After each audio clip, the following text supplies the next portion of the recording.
Saan tayo punta? Dala sa Lele ng palengke. Lele. Anong Lele? Lele ng palengke, may pipikapin ako. Lele pangalan ng pwesto? Lele! Sa may ano ng palengke. Lele pangalan ng pwesto? Hindi! Sa Lele ng palengke. Sa Tagalog, eto yung palengke, eto yung kukuhanan ko.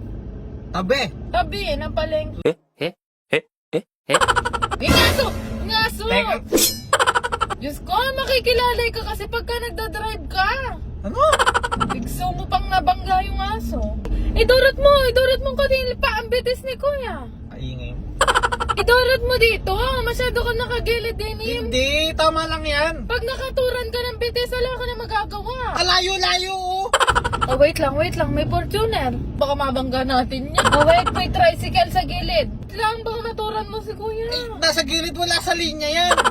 Oh, dalpakin mo na yung preno, yung preno. Ay! Ano ba yun? Boss, yan sinasabi Ano ko ba yun? sa'yo. Anong anak? Yung anak tumawid. Oh, sabi ko kasi sa'yo, makiramdam ka sa akin. Hindi ka nakikiramdam eh. Sinabi ko sa'yo, pagka meron ng ano, ipreno mo na agad, dalpakin mo na yung preno. Hindi yung paulit-ulit, tapos hindi ka naman nakikinig. Ko, parang nagsasalita ako lang mag-isa dito. Ikaw na mag-drive. Oh, di ba? Pwede ka naman makakalali ka lang. Hindi yung, tas pagka may ano, preno. Mag-drive ka na lang.